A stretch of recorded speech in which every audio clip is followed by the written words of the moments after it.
So today's presentation that I prepared is about some precedents for seafront urban spaces. And the most popular and the most widely known type of urban public space is, of course, the urban beach. And when we talk about seafront spaces, either in North or in South America or all around the world, we think about this beachfront. But what I want to just point out at the beginning of this lecture is that this idea that we should spend time by the sea, spend time by the beach, spend time on the urban waterfront is relatively new. This type of space is not something that has attracted the urban crowd always as it attracts it now. So before we had beaches and before we had public urban spaces, the periphery of the city, the boundary between city and the sea, city and the river, was an industrial landscape. So it was a landscape of huge docks where you had kind of water inlets where the ships, industrial commercial ships, would moor.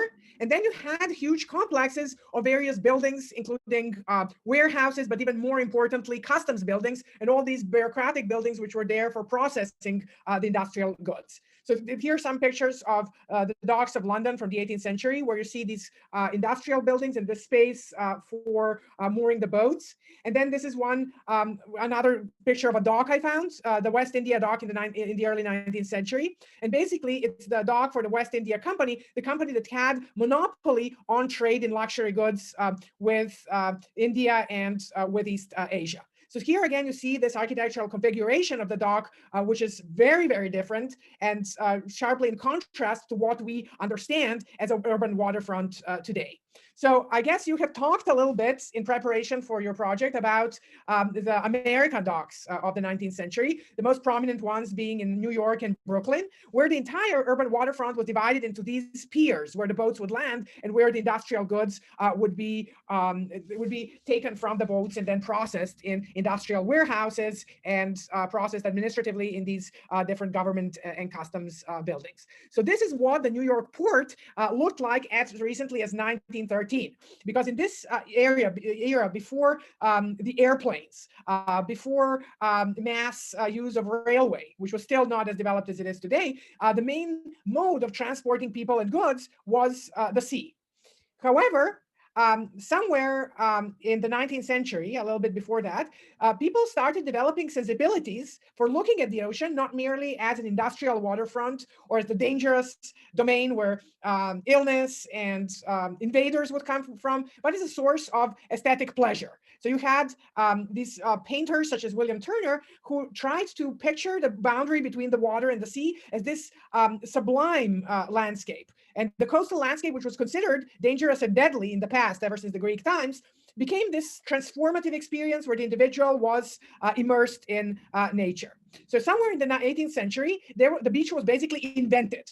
The doctors started talking about the beach and the waterfront as a cure for all sorts of illnesses: melancholy, rickets, leprosy, impotence, tuberculosis, and even menstrual problems and so-called hysteria. So somewhere at the beginning of the 19th century, inspired by all this aesthetic literature and medical literature, people started going to the edge of the ocean or the sea in order to amuse themselves and experience nature rather than just avoiding this kind of realm.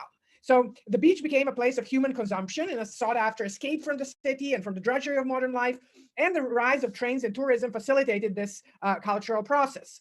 So the main thing that contributed to the emergence of beaches, the emergence of these urban waterfront spaces and vacation waterfront spaces was the invention of the train, which now became a very fast and cheap way to get to the sea where one would be cured of rickets, supposedly. So not only the upper classes, but also the lower classes, such as these people featured in a third class carriage, started flocking to the sea, to the ocean, in order to have fun and also experience some curative effects of the sea.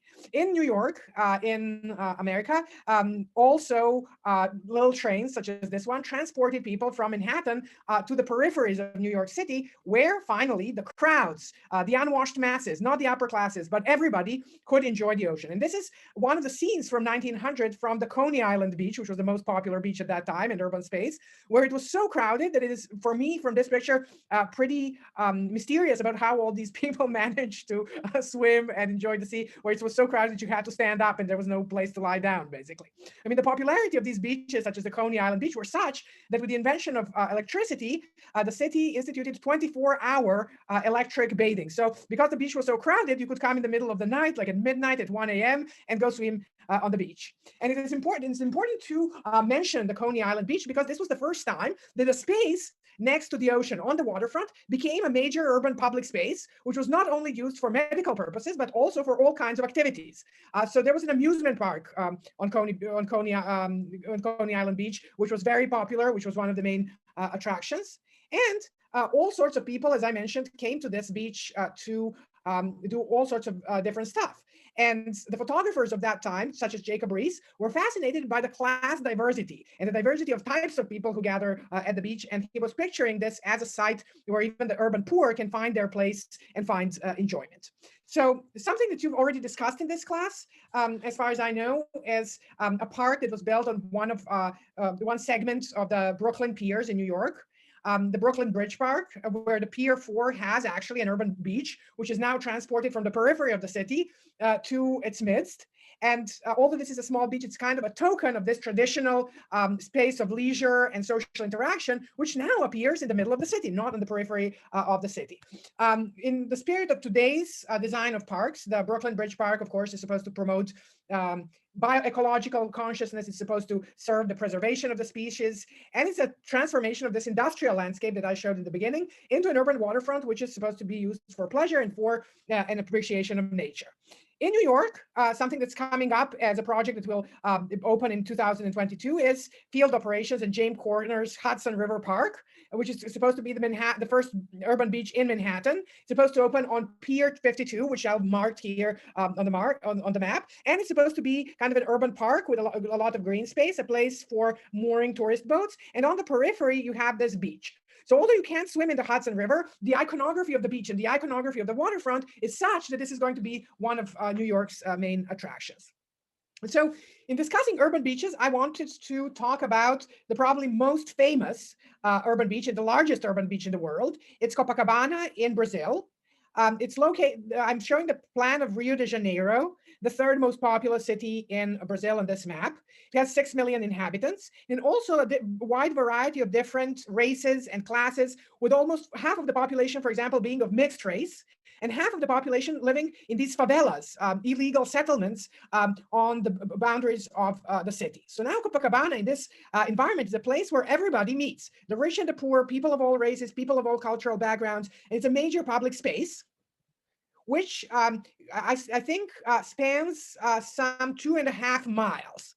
So Copacabana is probably the most recognizable urban park in history, and it is a different understanding of park, where this minimal architectural intervention accentuates this avenue as a threshold between water and land. So you have this avenue of the Atlantic that goes along the beach, and an architect did these complex mosaic landscapes, complex mosaic patterns on the floor to mark the general architectural identity of the beach. And in 1970, when this decoration or this adornment or this planning of the entire strip of the Copacabana beach was finished, it was a moment in which Copacabana became recognizable in the 1970s as a unique and a uniform urban space. Today, Copacabana is a place where millions of people gather at different parts of the year. This is a picture of New Year's festivities, where 2 million people gathered on one beach. So the population of Boston, or I give me another example, or the population of Vancouver, where I live, gathered on one beach. The biggest gathering on Copacabana Beach, pictured here, was in 2013, where 3 million people, so 1.5 Vancouvers where I live, or 1.5 Bostons, managed to meet on one beach, which became this public space where not only like enjoyment or pleasure or sports, but also the major religious rituals started taking place. So in this Copacabana beach, you have a meeting place for people who wouldn't usually meet and who usually wouldn't interact. And this is a picture of Catholic nuns playing with children, with children in bathing suits on one beach and in one space. So this is kind of a sacred and secular mix in a public space that is open to all. So in terms of architecture, Copacabana Beach is held together thanks to this gigantic mosaic, which is involves an abstract painting of waves and different curvilinear shapes inspired by Brazilian nature, and where plants, these palm trees, and patterns are supposed to mix in harmony. So this is not a traditional idea of the park where you plant some trees, make a dock, make some recreation space. The idea of the park is to create an architectural element that would unite all these space and give it a distinct architectural identity. So the architect who did this, Roberto Burle Marx, a landscape architect, was the most famous landscape architect in Brazilian history and one of the fathers of Brazilian modernism. So in Brazilian modernism, this is what a typical building would look like, inspired by Le Corbusian principles,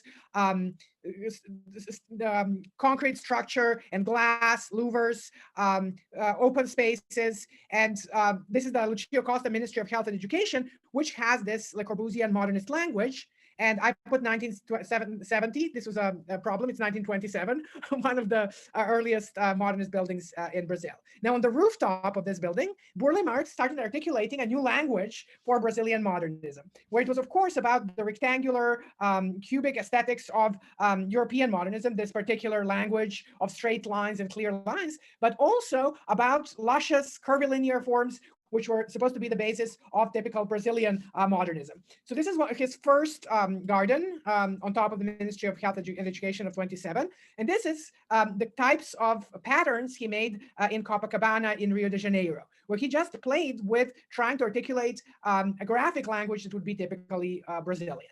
So in contrast to this huge urban beach, the huge urban beach park in Brazil, in Europe, where we don't have warm weather all the time, which is something, which is a condition that Europe has in common with, say,